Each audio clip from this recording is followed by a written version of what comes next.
Hey guys, welcome back to another video. Today I'm going to be carving an airplane propeller out of these boards, and yeah, it should be a good time. Let's get to it. Alright, so the first thing I did was mark out where I needed to cut the boards to length.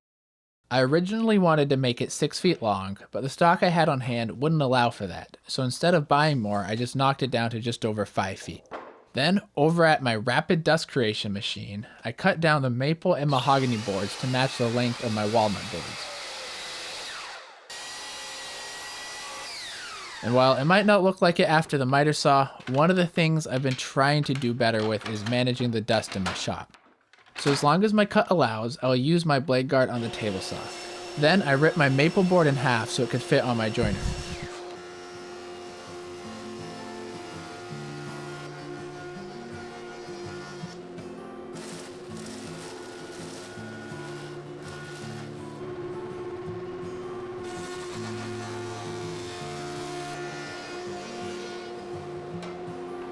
Very graceful. After flattening one face and edge, I ripped them all to the same width. And if you notice the dust accumulating on the table, well, it turns out just hooking up the dust collection isn't enough. Apparently, you actually need to turn on the vacuum as well. A little self-promotion here. If you're interested in seeing how I made that fully functioning snowboard against the back wall, be sure to check out the build video on my channel. It's a pretty cool process.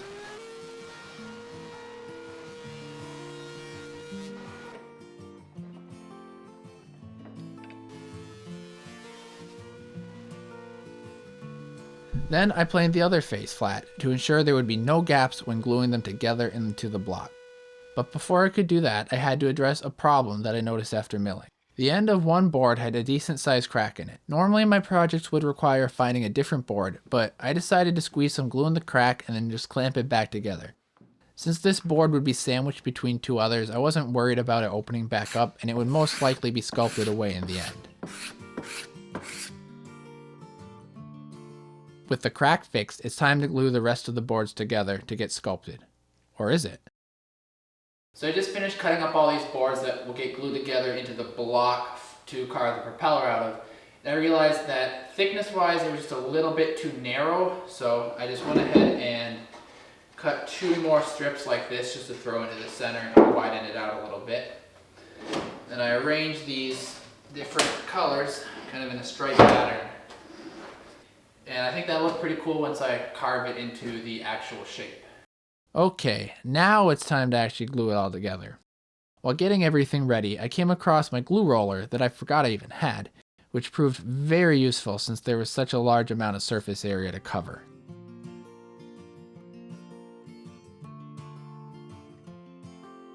Then I slapped on a couple of clamps to hold it all together.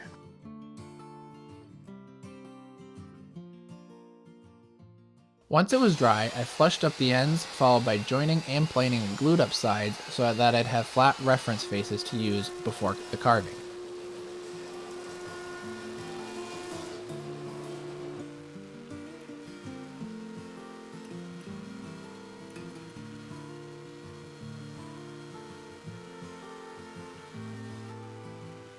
So I just drew this propeller outline based off of some references that I found online. So now what I'm going to do is attach it onto my blank and then bandsaw out the first profile. I used a bunch of double-sided tape to attach my template, essentially turning it into a giant sticker. The tolerance between the wood block and the template were pretty close widthwise, so it took a couple of times the sticking it down, peeling it back, and then trying again before I got it right.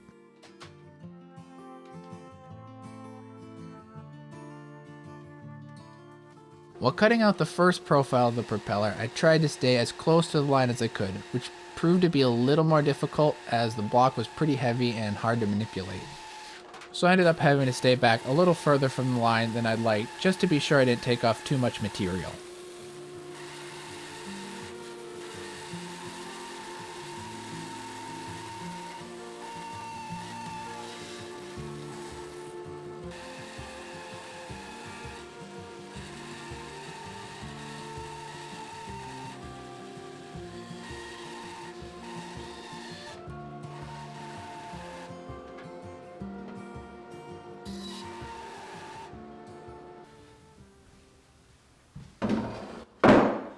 got some good news and some bad news. The good news, we got the first profile cut out on the propeller and it is looking pretty cool. Now, the bad news, these extra strips added in to make it a little thicker actually proved to be unnecessary, and now it's too thick. So what I'm thinking is I'll either probably just plane off a little bit each side or just start carving and see how it goes. Yeah, I'm gonna think on that one for a little bit so I don't regret my decision. Okay, let's be honest. The choice was pretty obvious.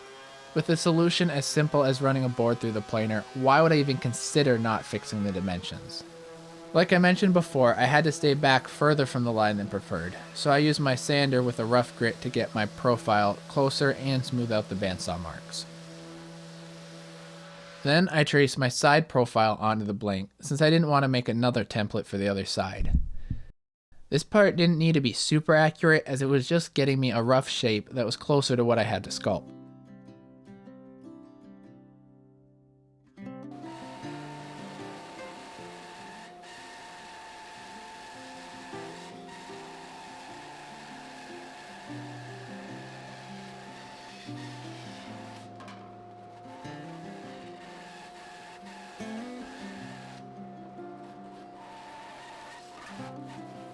At this point, I was getting pretty excited as it was starting to take shape and closer resemble a propeller.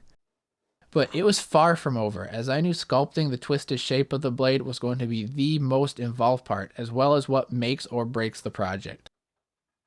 I spent a while drawing out some reference lines based on the mini propeller you see in front of me that I made as a test.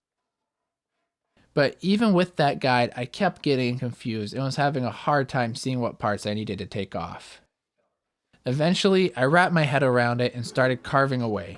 I used a Shinto rasp for most of the shaping. If you haven't used one before, it's basically a bunch of saw blades arranged into a rasp for an aggressive cut. It may not be as efficient as using a power carver, but it allows me to be pretty precise without having to worry about taking anything too far. So why an airplane propeller? Well, earlier this summer, I had the chance to attend a large air show with my dad. We got to see so many cool performances that day, from small airplanes performing massive loops, old biplanes straight out of war times, even one with a jet engine, to the most high-tech fighter jets we have today. However, the main attraction for the show was the Blue Angels, which honestly, that was the biggest reason I wanted to attend.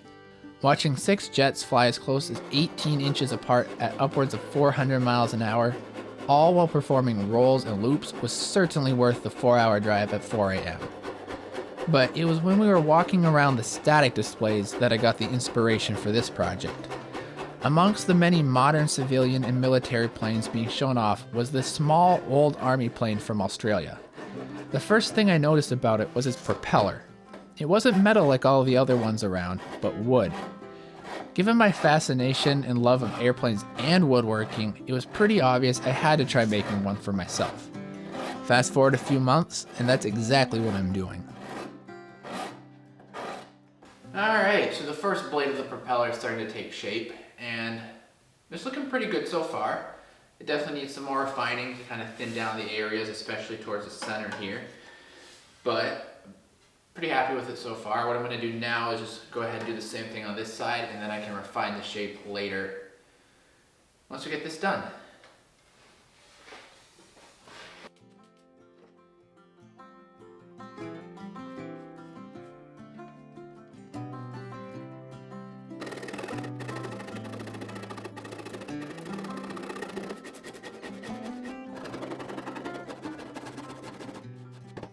Once I was already pretty close to finishing, I found this cheese grater hand plane type thing, which worked pretty good to flatten the back side of the propeller. Then there was some more touch up with the rasps. And finally, after more than 8 hours of carving and numerous hand cramps, it was finally done. Well, the shaping portion. I then rough sanded everything to remove all the file marks and mark the holes that needed to be drilled into the center.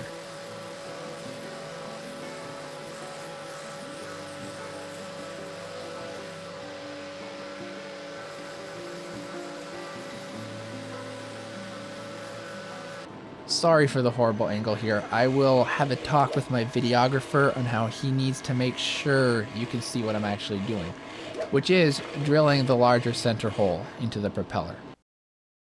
Since the bit couldn't reach all the way through, I drilled as far as I could and then used a small drill bit to go through the rest of the way. That gave me a center point to then drill the remaining section from the backside. For the bolt holes, I did have a bit long enough to reach through, however, my drill press didn't have the depth needed to do so. To compensate for that, I drilled all the holes as far as I could, then I raised up the table so that the bit would start in the hole, which in turn allowed me to drill the remaining way. It was a little annoying having to do this for each hole, but it was worth it in the end as it made sure everything stayed nice and straight as opposed to potentially being slightly off if I did it by hand.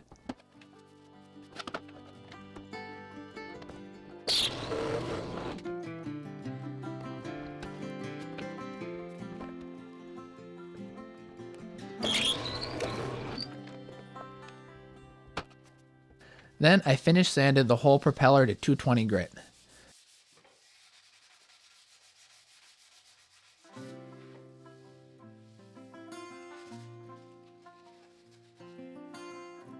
This was followed by cleaning up all the dust and shavings in the shop to prepare for finishing the propeller.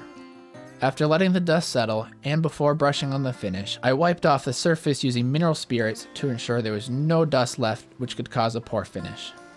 I normally don't like using polyurethanes, but since this propeller was going to be a display piece, I know, sorry to disappoint, it's not going on a real plane, I wanted to have a high gloss finish.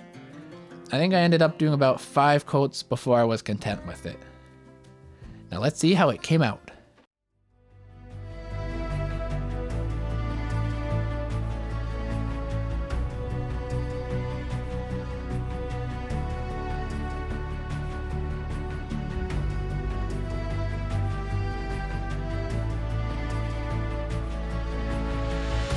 I hope you enjoyed watching this build as much as I enjoyed making it, and if you did, I'd love it if you left a thumbs up and subscribe. I'll see you in the next video, and thanks for watching.